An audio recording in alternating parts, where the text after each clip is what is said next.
for a sermon extra on a Tuesday because, again, Monday gets busy sometimes, but we are committed to pull together.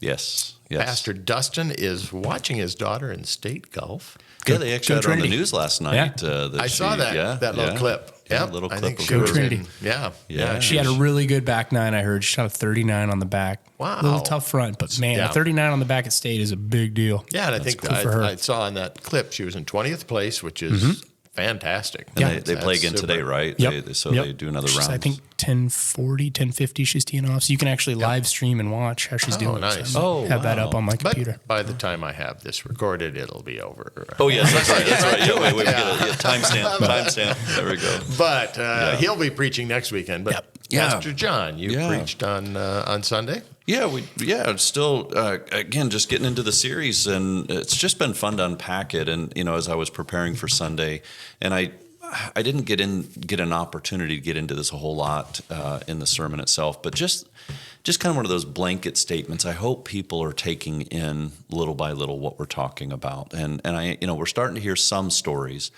but if you think of a ratio, how many stories are we hearing to how many potential stories are out there? There's a lot of work to do, and I'm not suggesting it's not happening. I just would love to hear from people. I told a couple of stories without just revealing names, but both of them were in church, both of my stories, and so I went up and told them before worship, I'm like, hey, just remember, I asked you, can I use this? And they did, and they said yes. And I said, be careful. Anything you say or do can and will be used against you in a sermon. So anyway, but I hope people are little by little embracing this idea of what it means to join Jesus on his mission. And specifically, as we talked about on Sunday, as I preached on, was about inviting in. And I wanted people to be clear that this wasn't about, hey, you need to go invite people to church. I mean, it's important. I think it's, we all understand and know the importance of gathering around word and sacrament, Hebrews 24, 12:24, whatever, to don't give up meeting together, all those things. It's critical, but in the process of joining Jesus, the first step is a relationship. The first step is getting to know somebody. And so anyway, I'm hoping that it's starting to make sense to people. I hope, like the second story I told, that, it's like, oh, I get it. This is not that hard. I just need to be a friend. I don't have to have deep theological conversations. I think, as Pastor Finke had said when he was with us, we don't spray them down with our, the Jesus hose, it's give them a cool cup of water. And so I know for Beth and I, it's caused us even to look differently at our neighborhood. So we've been living there since 2016, so about 8 years, and we know everybody in our kind of cul-de-sac. But we have some new people, some new development across the street. And so, again, even last night, Beth baked some banana bread, and we went and met a couple of our new neighbors, an elderly couple. Wonderfully nice people, just sat in there, and they invited us in. We sat and chatted a little while. It is kind of like God built a row of people for you to witness to. Yeah, right? it's right across the street. It's like new house. Yeah, It's but right whenever there. I walk out my front door, I don't look that way because I'm like, there's no one around here. I know everybody. Yeah, there it is. But anyway, so and I've been in touch with another young couple with kids that have moved here from out of town, and there's no agenda. I'm not. It's not a bait and switch, and it's just we need to get to know our neighbors. And so what I'm getting ready to do, Beth and I are going to send out a text to our cul-de-sac, and as we introduce ourselves to our new neighbors, before it gets too cold, going to do a driveway barbecue. And we've done that before in our cul-de-sac, so it's not new. But we need to do it now again, and especially we've had one of our neighbors, in fact, one of our member families here, the DeBusks, moved out of our cul-de-sac, and so we have some new neighbors that are joining us in the cul-de-sac. I keep saying that. But anyway, then the new neighbors across the street. But I think it's just a great time to get to know each other, and I think it's that simple. And so anyway, just a little bit into the story. We talked about Zacchaeus and appreciated Bethany and her children's message. I kept thinking, should we do Zacchaeus as a wee little man? I'm like, nah, she'll take care of that. So we She took care of it. Yeah, we got And to. I told her at 9:30, I said, what comes across on the stream and that's recorded is basically a solo by her. So I said, we've got that recording just in Nice. case she ever wants to listen to it again. No, I love it. And the story is a great story. And again, I said it in the message, we're not trying to say you got to go be Jesus, because we can't, but we can follow Jesus' example. And so he is inviting, and I think that was the main point of this story. He invites Zacchaeus into a relationship with him, even though he was despised by the people around him. Now, again, that's kind of an unusual circumstance, but I was trying to make that point too. It could be somebody that God puts right in your path that isn't a popular person or is marginalized or pushed aside or something. It may not be that extreme like Zacchaeus. And, and part of it hit the editing room floor, I guess, and didn't make it into the message was you might have neighbors who appear to have it all together. Yeah. Right. I mean, their life is connected. They seem happy. They've got all these things going, but maybe they don't know Jesus. Yeah. And so to invite somebody in, Right. is You just don't know. Yeah. you don't, Yeah, you don't until know you know them, right? And Greg Finke has a great example of that, of somebody that like that. He's like, we were just kind of loosely neighbors, and kind of he figured out that I was a person that was a follower of Jesus, but we never talked about that. And then his mom passed away, Right. and he came to my front door. Right. There you go. I need to talk to somebody in this tough moment that can give me hope. Right. In So, Christ. so that was what was so incredibly fun about telling the first story that I told of our friend. And she after church, I went up to her. I said, "Did I capture it okay?" And she's like, "I sure hope that helped somebody." Yeah. And I had a number of people walk out going, "Thank you. It gave me permission to be who I am and not try to be somebody I'm not." And I think Pastor Andy, we were talking about, it's like, unless you're a jerk, Don't be who you are. Be different. Don't be that. Change. If you're a jerk, don't be you. But it made me smile. And it was actually the very first Sunday that we started this Joining Jesus that she came out, and she's just like, I don't get it. I can't do, I'm so frustrated. And then just to say, I can only be who I am. And then her telling me what she does, she looks for people who are lonely and sad or new. And I'm like, wow. Yeah. And something to connect to that, we've got this resource we've referenced a couple of times that the Pastor Dustin kind of mirrored with Joining Jesus on his mission. It has some really good nuggets that are right on line with your message.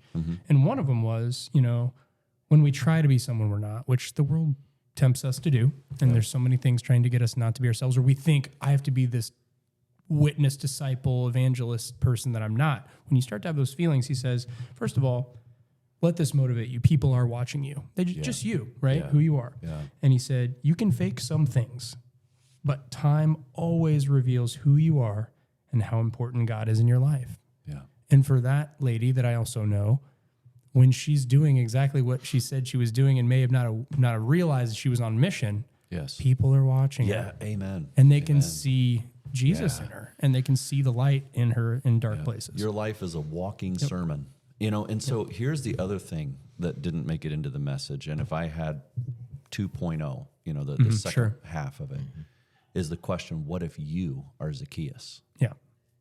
What if Jesus is inviting you out of who you have been? Yeah. Yeah. Absolutely. That's a whole nother way Transforming you. So the whole beautiful part of, and I've used this countless times when I've worked with people caught in sin, especially when they've broken trust in a relationship, I was like, you got to apply the Zacchaeus principle. And the Zacchaeus principle, as I define it, is when Zacchaeus was confronted in his sin and he had broken and severed a bunch of relationships, he said, okay, I'm going to give back anything I stole, and I'm going to give fourfold. Yeah. And so think about that. If somebody steals $20 from you and you catch them and they're like, fine, here's your $20 back. You're thankful you got your $20 back, but you're probably not changing your opinion a whole lot of the person, a little maybe. But if that person said, I am so sorry. Wow, I stole $20 from you. Here's 80. I want to tell you how sorry I am. You'd be like, wow. Okay. I mean, this person's serious. And so that's why I said I believe he went from the most hated to the most absolutely. beloved, because what he did was the changed heart resulted in action, and he won the trust of people. Now, again, we're making assumptions because Scripture doesn't say, but I believe if we put other parts of Scripture together and what happens when somebody is transformed by Jesus, they do make a difference in their community. And one day in heaven, we'll find out what that's all about. It was fun being in Jericho when I was over in the Holy Lands, and just among the ruins, it's like, man, this stuff happened right here. This is where Jesus was. So anyway, that, I think that's maybe the law side is like, what if you're Zacchaeus? Yeah. What if you need to come out of the tree because Jesus is calling you, inviting you in? But for those of us, and we're all Zacchaeus to some degree. I mean, we're all sinful people. But now, let me put it this way, how can we follow Jesus' example and look for the Zacchaeuses in the trees and say, come down, I want to invite you into a relationship with me because I'm transformed. I know what it means to be loved. So, And I truly believe that the only thing that can change you in that way, that can capture your heart, is Jesus. absolutely. And as the text said, it's like salvation, me, Yes. came to your house Has come today. to the house. And that truth of the good news that no matter how bad, I mean, let's be honest, Zacchaeus, you're the worst of the worst. Yeah. Yeah. Everyone's saying it. Yeah. You know this. Yeah. They portray that with Matthew and The Chosen. Like, he's got nobody. He's got, no. The Romans that people he hate works him. with don't even like him. Well, he's a pawn of He's the a pawn Romans. for them, yes. And he's hated by They his own spit people. on him. They have to hide going into the booth. So now you have someone saying salvation. So all of that has been taken from you. That weight, that identity, that reputation. And so if you are one of those people, and I would say that is a little bit of the thing that I talked about, was I was Zacchaeus in a moment, of just that anger I talked about. And it's like, only God could stop me and get me back on the path of being a child of the King, and someone that's saved and loved. And this next sermon, we're going to talk about being an apprentice and learning how to walk this mission out. Right. But after that, I'm going to talk about a little bit of that. What happens if on the other side you live the intuitive life, and you live as Zacchaeus hopefully lived after this, as someone that's saved and loved. And I think the quote I was using the other day is, what if I lived knowing and living out of the love that God gracefully has for me? I'm going to talk about the prodigal son, of like that forgiveness it's impossible for us to understand. Like, how could you give me $80? Like, that's powerful. It's that fourfold love that God gives us, and we can't even number it. But that'll be interesting to kind of see that unpack on the next couple chapters. But yeah, that was powerful. Well, and what occurred to me as you were just saying that was, all right, so you have Jesus having an impact on Zacchaeus. And so Zacchaeus is transformed in that moment. But what happened in the eyes of the people by Jesus' example? So with a tax collector? Yeah, when he's, because they grumble, the people that grumble, but they're like, it's kind of like somebody standing up for somebody who's being bullied. Yeah. Exactly. And you're a popular person. Let's say the popular person in high school stands up for the kid that's being bullied, and all the other people looking are like, wow, the popular person, that's huge. Shame on us too. Yeah. So the ripple effects, and I love where you're going to go with this in a couple of weeks too. Think about this, and again, just jumped into my head, was with Philip and the Ethiopian eunuch, that he baptizes him, and he is in the court of Candace, the queen of Ethiopia. And he goes back, so we don't hear anything more, about what happens.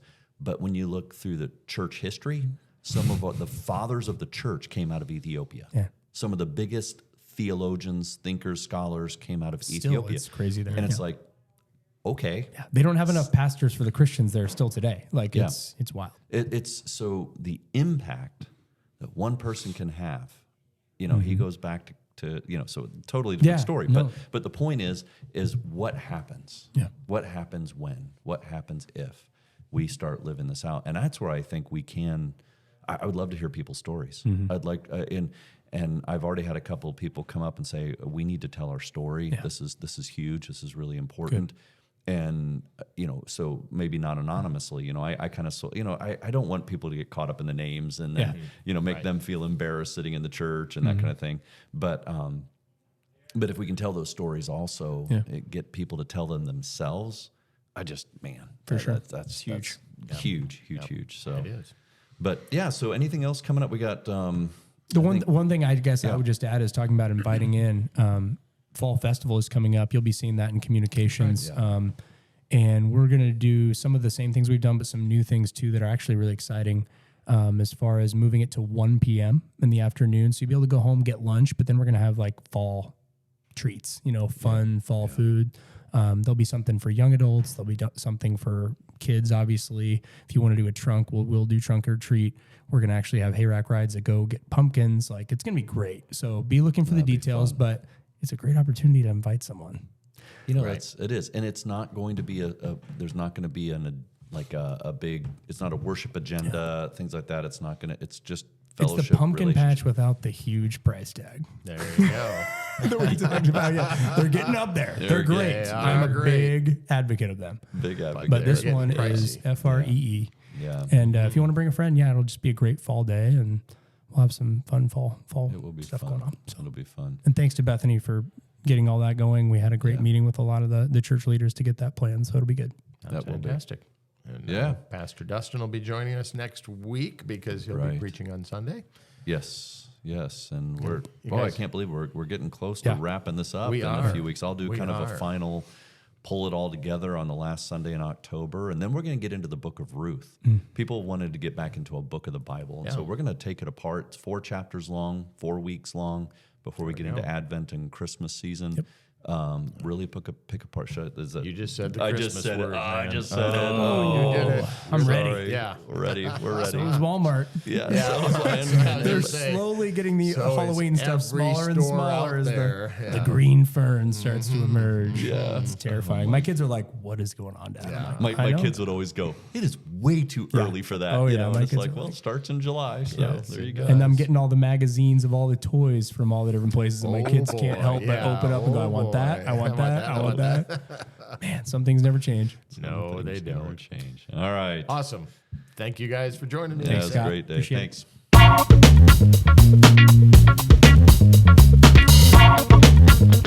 Thanks.